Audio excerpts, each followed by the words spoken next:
Outro dia me entregaram um lote de chapas de aço. Quando eu perguntei cadê o catálogo, o rapaz da equipe de entrega retruca. Mas que catálogo? Isso aqui não é moda primavera-verão para ter catálogo?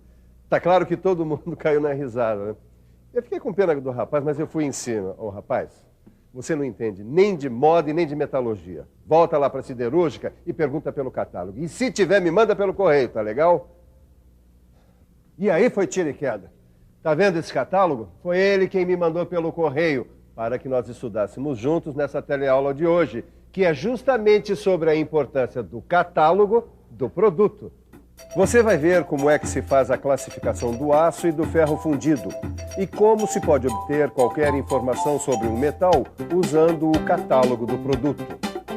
Eu vou começar te dando um bom exemplo. Imagine que você quer construir um veículo, um kart, por exemplo. Não é fundamental ter bons catálogos com todas as informações sobre o ferro fundido ou o aço que você vai usar? É ou não é? Olha, Edgar, eu já li um monte de catálogos. Catálogo de produtos de ferro fundido, de aço, plástico, cerâmica. Eu só não entendi uma coisa. Como é que eles fazem a classificação de cada um desses produtos? Olha, Neuza, eles podem ser classificados de várias maneiras. Por exemplo, o aço. O aço pode ser classificado pela forma do produto semi-acabado. Quer dizer, se é em chapa, em barra, laminado. Exatamente. E também pelo processo de acabamento. Quer dizer, se é laminado a quente, a frio, se é aço fundido, forjado. Muito bem, Neuza, muito bom. O aço pode ser classificado ainda pelo procedimento de desoxidação, pelo tipo de aplicação, pela composição química, que é a classificação mais importante. Quer dizer, pelo teor de carbono ou pelo teor do elemento de liga que o aço tiver. Como a gente viu numa das últimas teleaulas, esses teores é que determinam as propriedades de uso de cada aço. Nossa, Neuzinha, como você tá afiada, hein? Tá mais afiada que lâmina de barbear de comercial de TV. Eu tô mesmo, Edgarzinho. É que eu tenho estudado. Agora, eu não entendi como é que eles arrumam esses códigos. Por exemplo, aço 1020. Que negócio é esse de aço 1020? Oi, por favor, você sabe o que é o aço 1020? 1020? Não. E você, sabe o que é o aço 1020? O aço 1020 é um aço carbono comum com 0,2% de carbono. Tá certo o que ele disse? O que é o aço 1020? É um aço com 0,2% de carbono, um aço comum. E quem é que deu esse nome, aço 1020? A ABNT. Ouviu só o que ele disse? ABNT. Essa é a sigla da Associação Brasileira de Normas Técnicas, que, segundo normas internacionais e de acordo com a composição química, classifica todo o aço com 4 ou 5 algarismos. Vamos ver agora um exemplo. Olha, essa é uma tabela que eu arrumei para mostrar para um colega como exemplo. Aqui estão os aços carbono. Por exemplo, quando tem o número 10 na frente, ele tem a designação carbono e um teor máximo de manganês de 1%. Agora você deve estar se perguntando o que é esse XX que o Silva colocou aí nessa tabela. Os 2 últimos dígitos que aparecem no lugar do XX é que vão indicar a porcentagem de carbono existente no aço. Um aço 1020 é um aço carbono. Um aço carbono comum com 0,20% de carbono. Nossa, Neuzinha, você tá mais afiada do que Machado de desenho animado, hein? Agora me explica uma coisa. Como é que você descobriu a classificação do aço 1020? Olha aqui. Esse 10 aqui na frente quer dizer que ele é um aço carbono comum. O 20 logo em seguida quer dizer que ele tem 0,20% de carbono. Olha, sem mistério, tá vendo? O aço 1020. Peraí, deixa eu ver uma outra coisa. Deixa eu ver se eu entendi. Ó, esse aqui, ó. O aço... O 1410. Escreve aí. 1410. 10. Ó, o 14 na frente quer dizer que ele é um aço carbono com adição de nióbio. Isso? E o 10 em seguida quer dizer que ele tem 0,10% de carbono. É isso mesmo, é um aço carbono com adição de nióbio e 0,10% de carbono. Genial! Agora vamos estudar os aços liga. Os aços liga também são identificados por um número de 4 dígitos. O primeiro dígito indica o elemento predominante na liga. O segundo dígito indica, nos aços de composição simples, o teor do elemento predominante na liga. Os 2 últimos dígitos indicam a porcentagem de carbono na liga. Olha só um exemplo. 4150. O 4 e o 1 indicam um aço do grupo cromo-molibdênio, com um teor de 0,50% de carbono. Agora você pergunta, o que mais interessa nisso tudo? E eu respondo, o que mais interessa nisso tudo é saber que todos os aços e todos os outros tipos de materiais são normalizados. Quer dizer, são produzidos de acordo com normas que garantem que esse produto seja o mesmo no mundo inteiro. Aliás, se não existisse a normalização, já pensou que bagunça que ia ser nas indústrias do mundo? Neuza, me diz uma coisa. O nosso CAT, claro que um dia a gente vai construir. Será que ele vai poder ser exportado? Pô, Edgar, a gente não sabe nem se vai conseguir fazer o protótipo. Você já tá pensando em exportação? Então tá bom, deixa eu inverter a pergunta. E se a gente precisasse importar uma peça para o nosso CAT?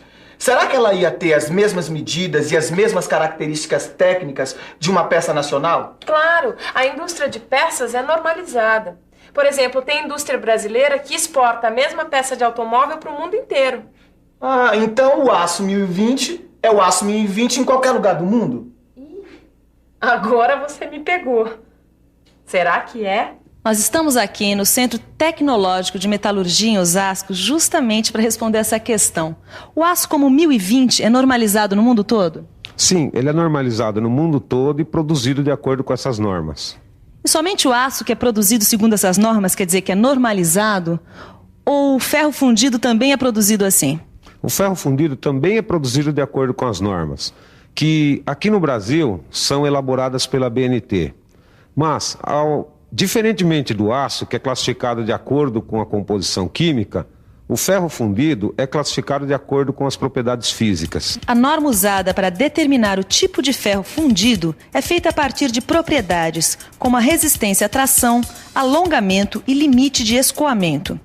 No caso do ferro fundido cinzento que você conhece, a classificação da norma se refere à sua resistência à tração.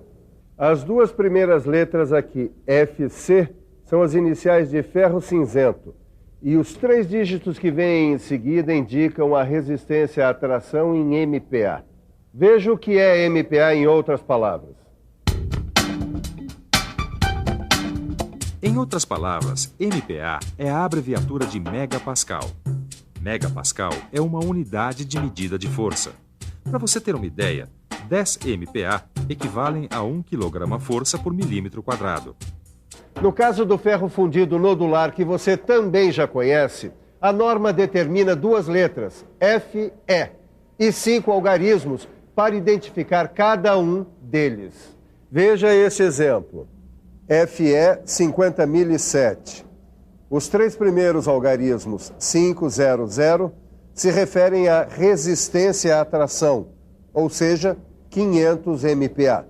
E os 2 últimos 07 se referem à porcentagem de alongamento, ou seja, 7% de alongamento mínimo. A normalização de outros tipos de ferro fundido você vai conferir lendo sua aula no seu livro. Agora nós vamos falar desse nosso amigo aqui, o catálogo, também conhecido como ferramenta de papel. Ferramenta de papel. Como é que é? O amigo tá delirando? Não, eu estava aqui pensando na importância dos catálogos para quem trabalha na indústria mecânica e para nós também, que somos estudantes da área. O catálogo é para a gente uma ferramenta de papel. Eu ainda não consegui pegar o que você está querendo dizer não, Ed. Neuza, imagine a dureza que ia ser se a gente tivesse que decorar todas essas normas. Com o catálogo ficou tudo mais fácil, as informações estão aqui na mão. É uma mão na roda. É. Mas também não é só o catálogo, né, Edgar? Tem os livros, as revistas especializadas. Mas, olha, o catálogo tem informações técnicas e precisas e atualizadas sobre o material. Agora tem uma coisa. O quê? A gente tem que se acostumar com ele sempre à mão.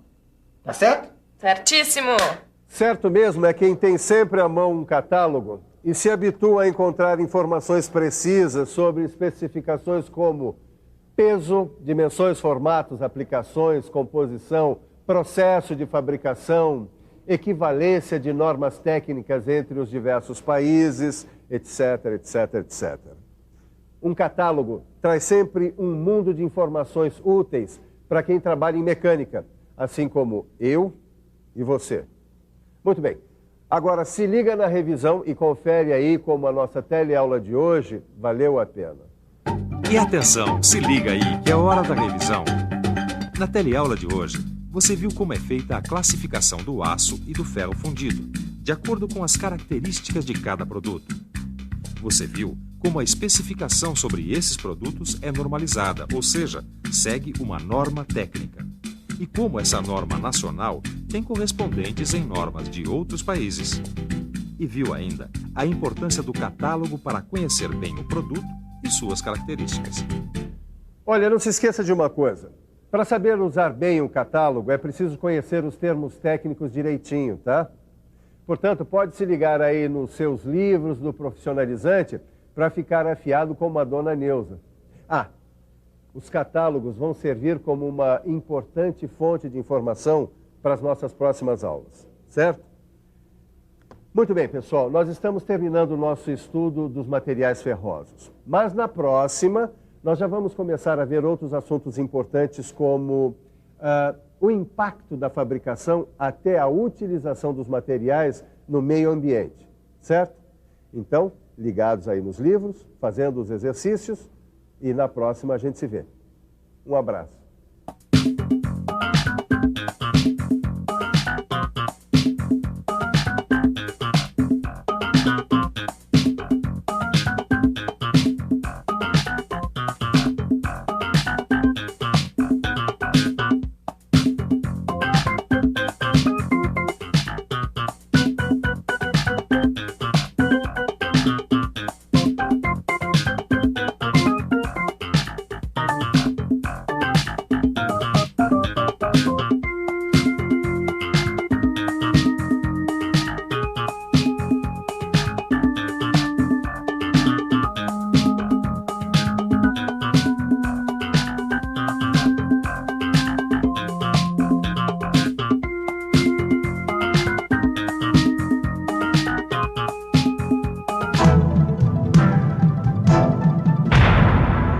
Telecurso 2000, um programa de educação do Sistema Fiesp e da Fundação Roberto Marinho.